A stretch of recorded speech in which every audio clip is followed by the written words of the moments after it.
Friends welcome to my channel. Friends AP పాలిసెట్కి సంబంధించి మనకి కౌన్సిలింగ్ అనేది ఎలా ఉంటుంది, సో దానికి సంబంధించిన స్టెప్ బై స్టెప్ అయితే వీడియోలో చెప్తాను. వీడియోని అయితే అక్కడ స్కిప్ చేయకుండా వినండి. అలాగే కొత్తగా మన ఛానల్ చూస్తున్నవారు సబ్స్క్రైబ్ చేసుకోండి. మరి ఇప్పుడు మనకి పాలిసెట్కి సంబంధించి రిజల్ట్స్ అయితే వచ్చేసాయి కదా.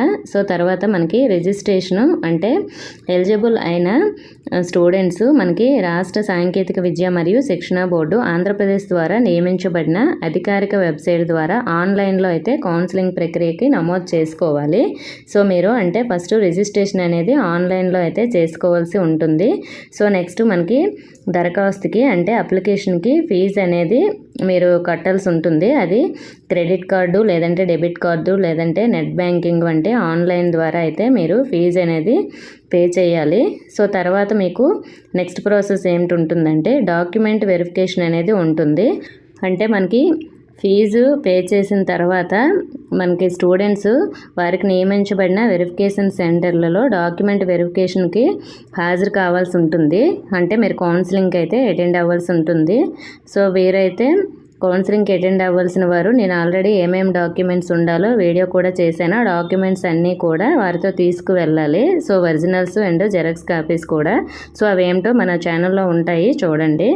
అలాగే నెక్స్ట్ ఫోర్త్ స్టెప్ ఏంటంటే మీకు చాయిస్ ఫిల్లింగ్ మరియు లాగింగ్. అంటే డాక్యుమెంట్ వెరిఫికేషన్ అయిన అభ్యర్థులు కౌన్సిలింగ్ పోర్టల్లోకి లాగిన్ చేసి వారి ప్రాధాన్యత ఆధారంగా కోర్సులు మరియు కళాశాలను ఎంపిక చేసుకోవాలి. అంటే మీకు ఏ కాలేజ్ కావాలి అలాగే ఏ కోర్స్ కావాలనేది సెలెక్ట్ చేసుకోవాల్సి ఉంటుంది. సో తర్వాత మనం ఎక్కువగా అయితే ఎంచుకోవచ్చు. వారు బహుళ ఎంపికలను సెలెక్ట్ చేసుకోవచ్చు అని ఇక్కడ ఇచ్చారు. కానీ వాటిని జాగ్రత్తగా ప్రాధాన్యత ఇవ్వాలి. ఎంపికలను ఒకసారి ఫిల్ చేసిన తర్వాత అభ్యర్థులు తమ ఎంచుకున్న నిర్ధారించిన వాటికి తప్పనిసరిగా లాక్ చేయాలి. అంటే మళ్ళీ చేంజ్ చేసుకోవడం కష్టం.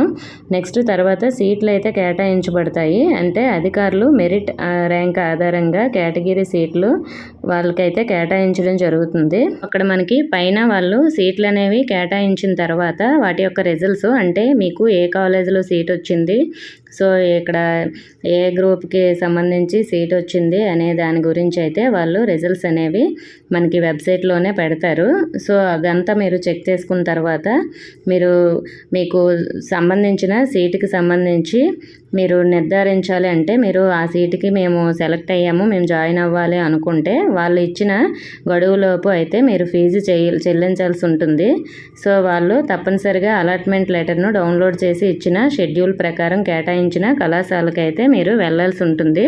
అంటే మనకి వచ్చిన కాలేజు మనకు నచ్చితే మీరు జాయిన్ అవ్వాలి అనుకుంటే అక్కడ మనకి ఆన్లైన్లోనే ఫీజు అనేది పే చేసేసి అక్కడ మనకు ఒక అలాట్మెంట్ ఆర్డర్ అనేది ఇస్తారు. సో అలాట్మెంట్ ఆర్డర్ని మనం తీసుకుని వెళ్ళాలి.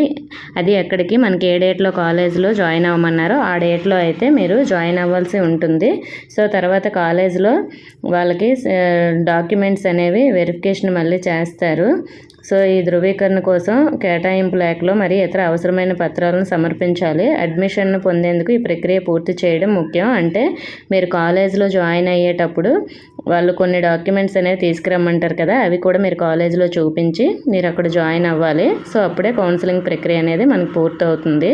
సో మనకి ఇదే ఫస్ట్ రౌండ్ సెకండ్ రౌండ్ ఇలా కొన్ని రౌండ్స్ రూపంలో అయితే మనకి కౌన్సిలింగ్లు అనేవి జరుగుతాయి. సో ఇవన్నీ కంప్లీట్ అయిపోయిన తర్వాత మనకి కొన్ని సీట్స్ అనేవి మిగిలితే అవి స్పాట్ అడ్మిషన్ కింద అయితే మీరు జాయిన్ అవ్వడానికి ఛాన్స్ ఉంటుంది కొంతమందికి. సో స్పాట్ అడ్మిషన్లో జాయిన్ అయిన వాళ్ళకి ఎటువంటి ఫీజు రియంబర్స్మెంట్ రాదు, వాళ్ళే మొత్తం ఫీజు అనేది కట్టుకోవాలి. మిగతా వారికి ఫీజు రియంబర్స్మెంట్ అనేది వస్తుంది.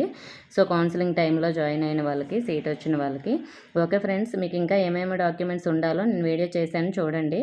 అలాగే ఇంకా ఏమైనా డౌట్స్ ఉంటే కామెంట్ చేయండి. ఇన్ఫర్మేషన్ వస్తే వీడియోని తప్పకుండా లైక్ చేసి మీ ఫ్రెండ్స్కి షేర్ చేయండి. మన ఛానల్ సబ్స్క్రైబ్ చేసుకోండి. Thank you for watching.